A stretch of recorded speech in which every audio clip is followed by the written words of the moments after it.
It's time to take a ride on the Steelers Afternoon Drive with our co-hosts, Saunders and Zachary Smith.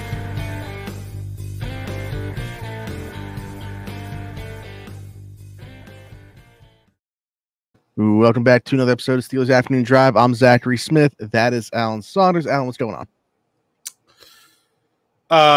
It's like 5:45 when we're recording this because the Steelers waited until like 4:30 to release their entire horde of cuts, and it included like 100 different things that are all unique and not easy to write. And so, apologies for the lateness, and send your complaints to Omar Khan, 2400 South Water Street, courtesy of Pittsburgh Steelers. Pittsburgh, I don't know the zip code. You can look that up. Steelers evening drive for everybody for this episode because of that. We won't make a habit of this. You guys know that this isn't us. It's just kind of a victim of circumstance here today. Alan, it's a great day for some people. It's a bad day for some people. The Steelers trimming their roster to 53. This is just an initial 53-man roster. Certainly not the one that I expect them to go into Atlanta with. But, we talked over the last few days. Do we see a surprise or two maybe coming? I thought one of the earlier ones that we had was a bit of a surprise to me with Kyron Johnson not making the initial 53-man roster. Especially because only 3 outside linebackers did, with Jeremiah Moon going on the injured reserve. That's pretty unusual. I'm a little surprised by that. I thought they would keep Kyron Johnson. That was surprising to me. I thought there was a chance they'd keep Thomas Graham. I think those were the two moves that were surprised. Those might have been the only 2 I missed here. And then my last didn't. projection. Yeah, so you didn't have Dez on it, did you? No, that would be the only. I had Thomas Graham and Kyron Johnson making the roster, and I had Logan Lee and Jalen Elliott not making. Yeah, Elliott, honestly, I actually was just looking at the preseason stats, and he ended up being way up there in tackles. Oh, speaking of preseason, I forgot we got to do this. We got that a little. Oh, there's a new edition. Yeah, I don't know where we're gonna. We're out of space. At this point, we're just covering up other stuff, no matter what. What number trip to Ford Field or just Detroit in general was that? That was my 3rd time at Ford Field.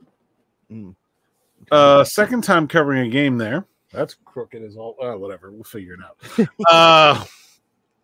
Second time covering a game there. I went there as a fan once.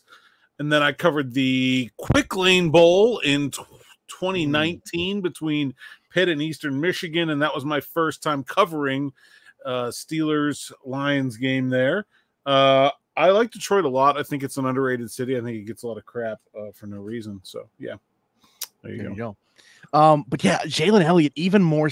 I'm more surprised by that one than Logan Lee, to be honest. I mean, they both surprised me, but just because Elliott had already been cut and then brought back over the summer. Just last month, I feel like to pick things up that quickly. I know he's had stints here before, but to the point where you make the initial fit, and I don't know if he's going to stick around, but make the 53-man roster. I'm even a bit more surprised by that one than Lee, but I'm surprised by both. Yeah, I agree that I think if someone's getting cut here over the next week, I'd put Jalen Elliott way at the top of that list.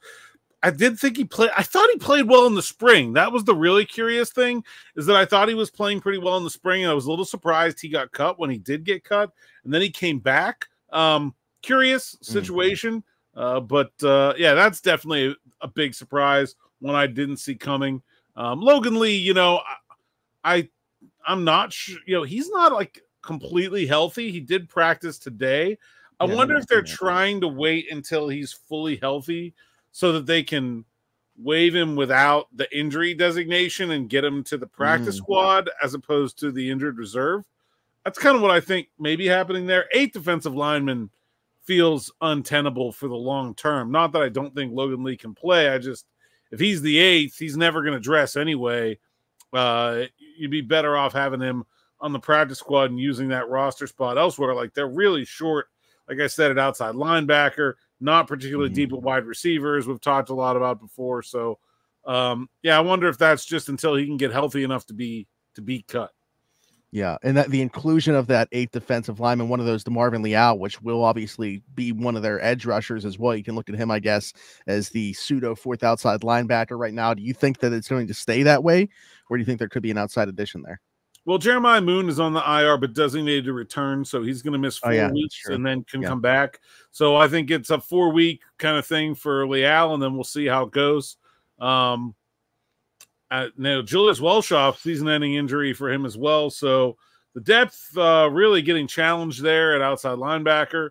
I wonder if we could see, honestly, if Kyron Johnson clears waivers and go into the IR and be in a call-up right away. Like I could, or I'm sorry, not the IR, the practice squad and being a call-up right away. I could see that. I could see that being a thing here. The other name that we probably wouldn't have anticipated until obviously Nate Herbig's injury, but Ryan McCollum making the 53-man roster, not somebody that we expected that to be the case when we set out here for training camp or anything like that. But he's on the initial 53, and they do go with 5 inside linebackers making the roster with Mark Robinson and Tyler Medikevich there for special teams. Yeah, I put McCollum on my last prediction. I don't feel great about it. I don't think he's a player that they're probably feeling great about, but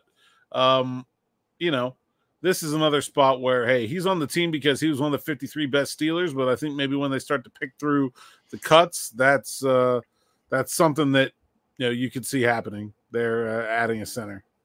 Sure, absolutely. And then you ended up having the 5 inside linebackers on your final? Yes. 53? Yes. Yeah.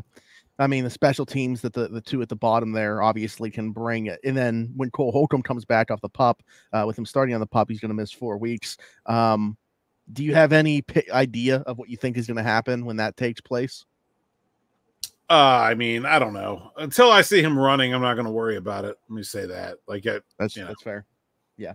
And we don't know what kind of additions are going to take place over the next few days. And, we can talk about the subtractions that our teams have made from the roster that could certainly interest the Steelers. But we do know for sure that are going to have one addition to the practice squad with Boston Scott joining the Steelers practice squad, being reported by a few outlets now. So this is, I believe, going to be happening. What do you make of that? I feel like this is quality running back depth, and certainly if you're familiar, it's pretty popularized now what this guy does in his career against the Giants, and the Steelers see the Giants in week 8. So maybe call up for just week 8. Yeah, and I reported this. They were also intending to sign Jonathan Ward back to the practice squad as well. So that would be 2 pretty quality running backs on that unit. I think that's probably essential with Jalen Warren. Still less than 100%. I think he's going to be good to go for week 1. But like we've said over and over again, you never know when those hamstring injuries can come back to bite you. And then like Cordell Patterson, not a young guy. Probably not a player they would want to carry a big load if one of those guys is unable to play. So I think having some depth at the running back position on the practice squad is important. Would not surprise me if you see Ward and Boston Scott there. And obviously a bunch of these guys that are getting cut are going to end up on the practice squad. They can sign up to 17 on tomorrow after noon, I believe it is. What's the time for waivers? Like what time of day? These waivers will clear at noon, even though they usually don't clear until 4. These waivers will clear at noon. Okay. So, I mean, we're talking about how different things could look.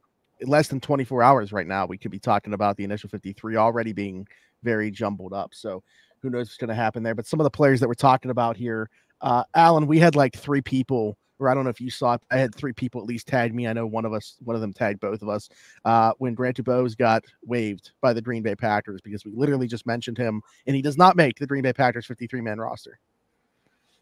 I need Squidward. Steeler. Yes. Steeler. I'd claim him. Although I'd be trying to sign Noah Brown too. I don't, there's a lot of good wide receivers out there. Good, maybe an overstatement. There's a lot of wide receivers that feel like an upgrade for the Steelers out there. Guys like Noah Brown, maybe Kadarius Toney, Justin Ross. There's Tim Patrick also got released because no trade was. Tim Patrick also got released. DuBose, Miles Boykin. So I think there's kind of those 2 lanes like I talked about this morning on the Morning Rush. Feels like 100 years ago right now. A special teamer and an upgrade. I think there's room for 2 of those. And if you're just claiming a guy on waivers, it doesn't hurt you if you still want to go get Brandon Ayuk later. It doesn't. There's no skin in the game. So I guess if you want to sign Noah Brown, you may have to give him some guaranteed money. Maybe, I don't know. But like, you can claim Grant DuBose, you can claim Justin Ross for nothing, and put those guys on your 53 right now, and I think they're upgrades. Boykin, I'm sure, is someone they'll be talking to. I know they like the player, but I don't know if they're going to want to go down that road again or not. I think they're trying to not have a wide receiver who's just a special teams wide receiver anymore, because the kickoff return rule has really minimized the special teams opportunities for wide receiver type bodies. And you already have one in Calvin Austin, who's your punt returner. I really don't think they want another wide receiver who is just a special teamer. DuBose, I think, gives them a little bit more, where he's a gunner, but he also can play a little bit, I think, and that's nice. But there's lots of wide receiver options out there. I expect the Steelers to make a move there in some form or fashion here over the next 24 hours. I mean, what you're saying too, I know we touched on this yesterday, but just kind of to reiterate with the special team stuff, if you're getting a guy that strictly plays special teams, you almost feel like you got to double dip and then carry 6. And do they want to do that with that position group? I don't know. I can carry 6. I mean, they got 8 defensive linemen, like I said. Like, I don't know. Sure. I don't think I think that's less tenable than 6 wide receivers. They've had 6 wide receivers before. I don't ever remember having them having 8 defensive linemen. So, I think that's possible. 6 is possible. They can add 2 and not, so even detract. You're saying even with the idea of carrying 6 in the room, they still don't want that 6 guy to just be a special teams guy. Yeah, I don't think so. I don't think they want a wide receiver to just be a special teamer when they're only going to really be able to play on, especially if he's not a kick returner. Like, if you have signed Miles Boykin, the only thing you're going to use him for is as a punt gunner. That's it. It's like 70 snaps a season. Like, it's hard to justify a roster spot for that. And with the kickoff now, you don't need to use them to cover kickoffs. You don't want to use them to block kickoffs. I guess you can use them on punt return as an up back, but there's probably better options for that too. I just don't think you want to keep a guy for 80 snaps or 75 snaps or however few times you intend to punt. I don't know. That doesn't seem like it's worth a roster spot anymore for me personally. If they can do other stuff, great, but I don't think you're going to see too many wide receiver, special teams only wide receivers anymore. Yeah, that's fair. Noah Brown is interesting. That's a guy that I wanted the Steelers to sign in free agency. Was kind of super bummed that he signed a new deal in Houston. He actually got a 2-year deal in Houston when he signed it, but that was before they obviously had, Stephon Diggs come in. They went out and they also got Ben Skowronek, who was also part of their cuts today, though. So it was really Diggs that I feel like changed the shape of that wide receiver room, the picture, the outlook for Noah Brown, if you will. And maybe also the way that John Mechie has looked. I know that we talked about John Mechie yesterday, but for me, and I don't know how you feel, I feel like with these moves today, with them releasing Noah Brown, with them releasing Ben Skowronek, I think that's them saying they're probably keeping John Mechie and not really entertaining these trade offers. Yeah, I 100% agree. Yeah, John Mechie's. I mean, when Skowronek, who they traded a draft pick to get, and Brown being cut, and not only Mechie, but Xavier Hutchinson too is on the team. Man, that's a really good room. Yeah, Robert Woods is still there right now too. Yeah. So they're 6 deep at wide receiver, and the second 3 is Hutchinson, Woods, and John Mechie. Yeah, so that's pretty solid. Noah Brown, I because of not viewing John Mechie as attainable as I would have looked at it 24 hours ago, I feel like Noah Brown's kind of the guy for me that if I'm picking one from this group, I would like the Steelers to sign. Also can contribute on special teams as well. I know he's had his injury history going back to last year. He was able to play in the wild card game, got hurt in the wild card game, then didn't play in the second round against Baltimore. But the bigger body last year, you saw, what was he like? I don't even know if he qualified, but he was in the top 5 in yards per catch. So, a bigger body guy, I think that he's certainly what this team needs and can contribute on special teams as well. Yeah, I think Brown makes a lot of sense if he's healthy. I don't know how healthy he is. He had that shoulder injury, still kind of working his way back from. But I think if he's healthy, he's a clear, good blocker, big guy. They don't have like a big bodied receiver like him in that room. They don't have a good blocker like him in that room. Sort of everything. And he worked as a punt gunner. He's been a punt gunner before too. So I think like there's a lot to like about Noah Brown. I'd be blowing up his phone if I was Omar Khan right now. I think there's plenty of other options out there too, certainly. But I think he's the one that really stands out to me as kind of a perfect fit if he's healthy in terms of his size, his skill set, what he brings to the table. Probably fits what the Steelers need the best of anyone that's out there. Being that he also does have that experience as a punt gunner, are you still double dipping if you get Noah Brown for like, are you putting that claim in that you're talking about on Grant DuBose, maybe because they would be requiring Noah Brown to have a larger role within their offense than, wanting him to play special teams? Yeah, I still think both of those guys are better than Scotty Miller, so I'd probably do it. Yeah. It's funny that you brought up Miles Boykin, though, and the idea of him just being a gunner, because if the Steelers were happy with their gunners last year, they could just go out and get both of them, because James Pierre also released by Washington. So if they just wanted to run it back for whatever reason with the same gunners as last year, they're available. Yeah, I mean, I don't think that's crazy either. I mean, again, like I said, I don't think they have a lot invested in Jalen Elliott. I mean, I think they could easily bring in Pierre and clean that up, or maybe go with someone who can play the slot a little bit and give themselves some Beanie Bishop insurance that kind of left him on an island there with the release of Thomas Graham. And so I think that's certainly an option there as well. But a guy like Pierre could fix that gunner spot for sure. Is that maybe a spot that we need to be talking about more, with Beanie Bishop kind of just being left on an island? Like the 49ers waived Samuel Womack, it was actually like people were really hyping him up through the preseason, but they have just such a crowded corner room here. I guess it's kind of like Houston with the wide receiver room. Sean Wade was cut in New England. I thought there was another corner that I was looking at. Maybe not. Maybe it was just those two. But is that a position that we should maybe be? Oh, Darnay Holmes, the Giants. Is that a position that we should maybe be thinking about over the next 24 hours?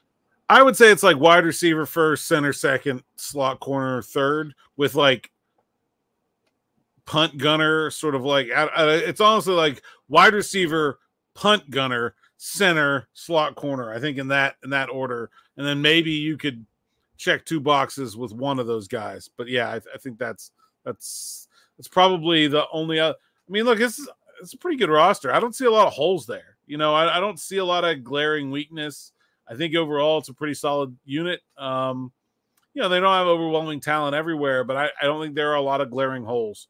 And I think that's a testament to Omar Khan and his staff and their work.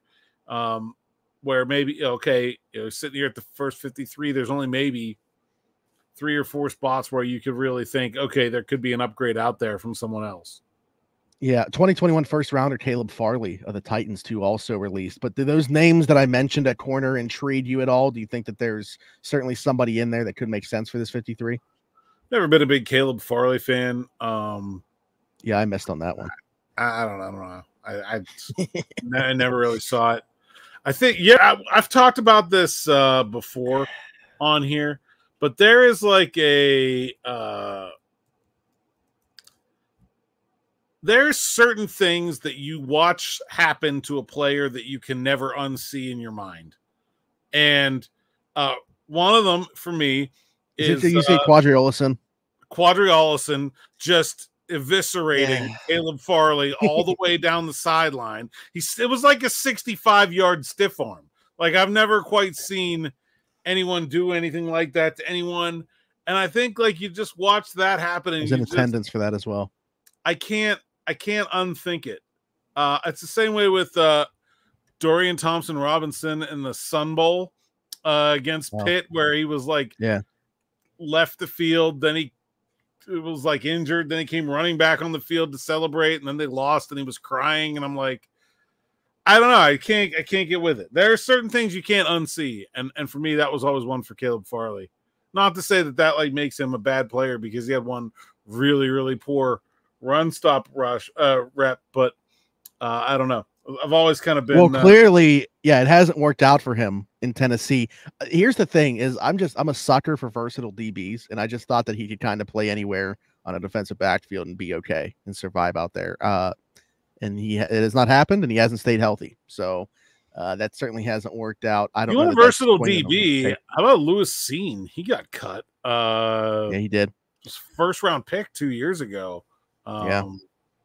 He just kept getting leapfrogged by guys. Yeah. It didn't matter who they brought in at safety. But I don't know. Was it just a bad fit with B-Flow there, or what? Like, do you think that he would make more sense here? I don't know. I mean, don't get me wrong. I'm certainly willing to listen on it, but he's a big guy. I think he can tackle well. I don't know how his coverage is probably not up to par yet, but I don't know. If the Steelers want like a stopgap fill in for Ryan Watts, like they want that role filled, I think Lewis Seen is closer to Ryan Watts than Jalen Elliott is. Yeah, no, he absolutely is. You mentioned center too. There was some interior offensive lineman that I saw. Ricky Stromberg was one that was interesting to me. 3rd round pick out of Arkansas, just a couple years ago for Washington, but the Commanders cut him today. We just talked about, Ryan McCollum kind of being a guy that's on the roster right now, just because there's not really, another center option that sticks out. Does that, or maybe another outside name that you saw get put on waivers or released today, make sense to you? Stromberg had a knee injury last year, and I don't know that he's really looked the same since. He's a guy that I wouldn't mind grabbing and throwing on the practice squad if he clears waivers. I don't know if he's someone that they're going to try to use a roster spot on, although you can get McCollum to the practice squad, use him. I don't know. I would be interested to see what he looks like, but a lot of these guys coming off major injuries, it's just so hard. You just don't know what you're getting. There's a reason that they're getting cut. It's not that these teams are all, Washington certainly can be accused of incompetence in the past, but it's not that all these teams are incompetent, right? Like there's a reason they're getting cut. And so not someone I would hate to take a look at, but I think probably would not have high expectations for right away. Yeah, that's certainly fair, especially like with this scheme. How's he move out in space at this point after that massive injury? So, yeah, I'd be curious to see what he looked like, but that's absolutely a fair point. Maybe he isn't going to be able to get back to that same level of athleticism. A couple interesting names here as well that I wanted to bring up. Old friend Terrell Edmunds getting cut by the Jaguars. You just mentioned Jalen Elliott. Would it make sense to swap him out for Terrell Edmunds? Yeah, I think so. Elliott's more of like a can play both safeties, but they have KZ there. I think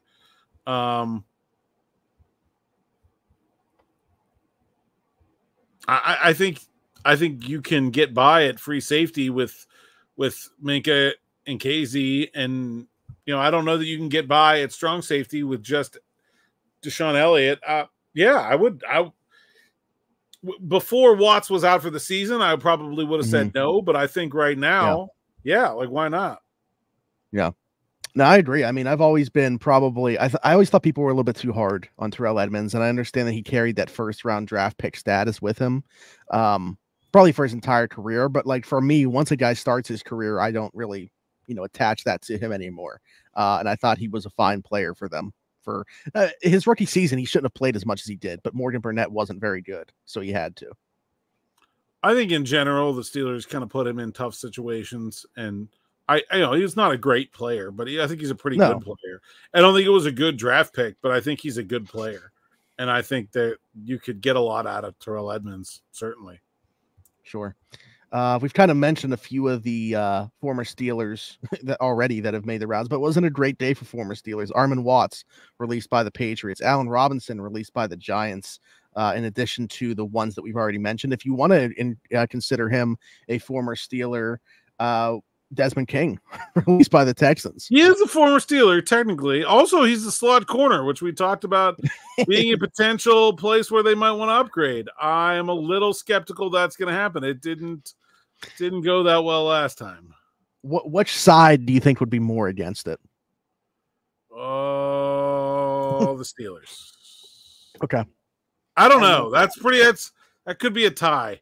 It's pretty pretty equally, I think, No love lost there. Let's just say that. Was there any other like transaction stuff, additions or subtractions? Because I wanted to ask you, just now getting a look at what this 53 looks like. And again, this is going to change. That is not a prediction. That's a spoiler alert. Paul Heyman voice. Do you have any view of the Steelers roster with the way that it looks like now? I mean, I asked you on yesterday's episode if you feel like you have questions that are unanswered still at this point in time, or what do you need to see? What did you learn in the preseason based off the way that they've constructed this initial roster? What do you feel like is your pulse on the team? I think just some quick takeaways here. I think that there's good depth on this team in a lot of places. I think there were difficult cuts, but they weren't surprising, if that makes sense. Like Rodney Williams is a good football player. Des Fitzpatrick is a pretty good football player. I think Kyron Johnson's a good football player. I think Thomas Graham's a good football player. I did have two of those cuts wrong, but like I think Logan Lee can be pretty good too. I don't know. I think there was quality depth here in a lot of spots. And it just does not feel like a team that is wanting for a lot. I do think there are some questionable depth places because of injury. Like with Cook and Moon on the IR, tackle and outside linebacker are very short. And then Welshoff goes on too. They cut Johnson, outside linebacker, very short tackle as well. I guess Spencer Anderson. I mean, if Fatanu's not healthy, they don't have a backup tackle going into week 1. That feels pretty thin, both of those places to me, but we'll see how things play out with the injuries. Yeah, no, I mean that's a tough break for those guys. Obviously, I guess I want a prediction from you. No, I'm putting you on the spot. All right. How many of these spots do you think are going to get turned over within the next 48 hours? 2. Do you want to say which ones you feel like they are? No. It'll be two of Miller, Lee, and Elliott. Yeah, I agree. Would you and throw McCollum? 2 of those. I was just say if you had to pick a fourth, would it be McCollum because they could certainly get a center? Does it surprise you? I mean, at least to my knowledge, you can tell me if I'm wrong. I haven't seen anything. They haven't worked out like another center. Like they haven't brought one in or anything, right? No, not that I've seen. A little bit. I thought would actually see someone come in this week for these 2 practices, Monday, Tuesday, on like, you could sign them because you cut TJ Luther or whatever. And it's basically like a signed 2-day tryout. And they didn't do that. I was a little surprised. I think they're trying to give Mason McCormick the reps and see if he can do it first. Yeah, we keep mentioning McCollum, but McCormick's part of that picture too. Huh? So he did play in the preseason game when like Plumlee was in there, but he was in there. Okay. So we keep mentioning McCollum there, but is he really center 3, even though he's listed as the second center? I don't know. I don't know how they feel about what they've seen from McCormick. I just know I've seen it. It doesn't mean it's good. That. Did they bring it? You're mentioning this 2-day window that they had there where they could bring somebody in. Did they have anybody? No, they had. I don't remember seeing anything about it. I mentioned I thought there could be a tackle because of the Dylan Cook thing. Certainly a center, an outside linebacker potentially, but okay. I mean, interesting. We'll see what the next 24 hours bring us, but could look very different. Any closing thoughts on the 53 or really anything? No, I don't think so. I mean, pretty well taken care of. I'll say this. I think there's a lot of guys that you could look at this cut list. I'm going through the list right now. Like, there's relatively few guys where you're like, I don't even think they'd want him back on the practice squad. Like, I think there's a lot of players that got cut today. Like, I know Plumlee, yes. Ward, yeah, absolutely. Even Edwards and P. Ryan. I mean, I know they brought in Boston Scott. You probably don't want 3 running backs there, but like, I don't think they're bad players. Coletto, I think he's basically a practice squad lock. Maybe a guy like Quez Watkins, if you can get him there. Des Fitzpatrick, 100%. Rodney Williams and Matt Sokol, I think, blocked really well. Yeah, why not? Like Tykeem Doss, huge dude, interesting. I think he'll be there. Joey Fisher was on the practice squad last year. Wellington Prevalon talked about how much we liked him. Yes, Kyron Johnson. Marcus Haynes just got here a week ago, but he's a big dude. He looks like he can play. They're thin at outside linebacker. I'd throw him there too. Jacoby Windman, talked about him all preseason about how good I thought he was. Thomas Graham, like, there's a lot of guys there that they should want on this practice squad. I think that's another good sign about this depth. There you go. Okay. Actually, before we get out of here, maybe just for, I know that you mentioned 12 o'clock was the waiver thing. Is there any like roles or anything that like should be explained to fans maybe as we get into the next, like how this whole process works? No, I don't think so. Okay. Waivers. I mean, the waiver order is the draft order. So the Steelers are there if there's players on waivers, but guys like Noah Brown who are veterans do not go through waivers. They can just sign with anyone. And we'll know who clears on at just after noon.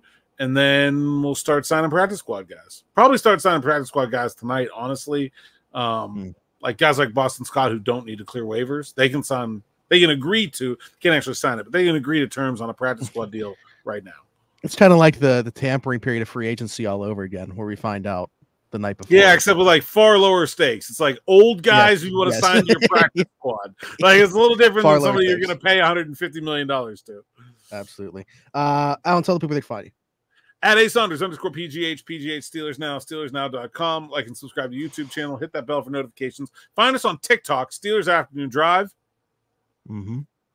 We'll do it all again tomorrow. Today's was about Beanie Bishop. Go check it out. 90 seconds from yesterday's show talking about Beanie Bishop's prospects on the 53. And guess what? He made the 53. So there you go. We were right yesterday.